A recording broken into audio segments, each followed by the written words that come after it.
Anneliese Dodds, Labour MEP for the South East. It's a tragic case, the deaths of three people following this coach crash. They'd been attending, I understand, the Bestival festival down on the Isle of Wight. What do you make of this idea, this campaign launched by your colleagues of having new European law on tyre safety? Well, when those three people died, unfortunately, it was due to the blowout of a tyre on their coach, and that tyre was actually 19 years old. Now, what's being called for in the UK Parliament is to have a ban on tyres that are any more than 10 years old being used on public service vehicles like coaches. But we're saying that we actually need to look at this across the EU because, of course, people use their cars across borders, they use coaches across borders, and we need to be looking at what the best practice is and whether people should have a right to know about how old a tyre is, for example, a second-hand tyre, if they're having it fitted onto their vehicle. Now, of course, road safety, there's a number of road safety laws set by Europe.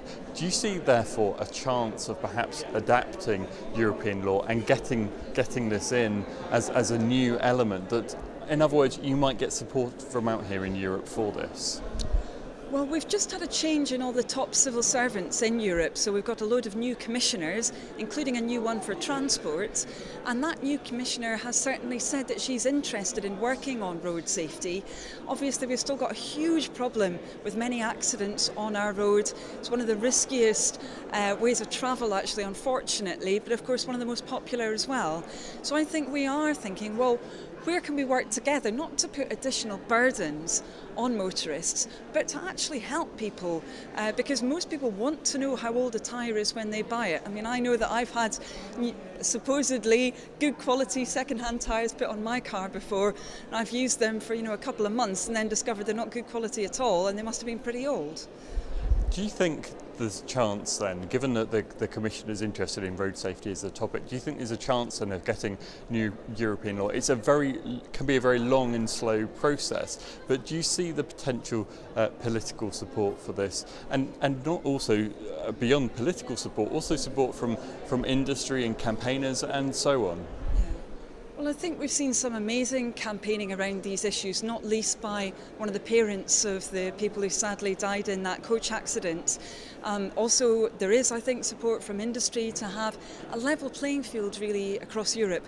As I said before, I don't think we want really onerous regulations, but we need to make sure people have got the information that they need in order to be safe.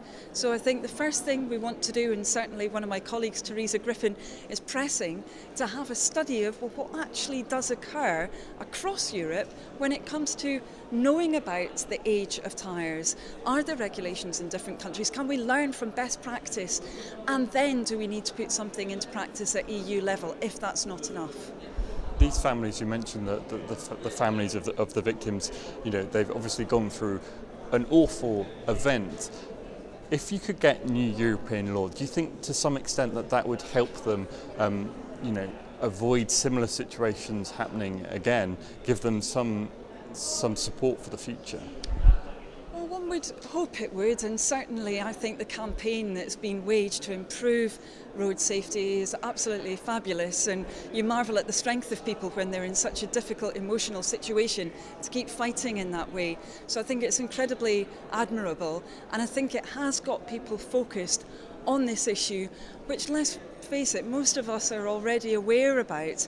And as I said before, I've had a problem before having dodgy tyres fitted to my car. Lots of other people watching this will have been in the same situation before, and everybody wants to be safe on the road. They don't want to cut corners around an issue like having unsafe tyres on their car. So I think it would be good to have action on this matter.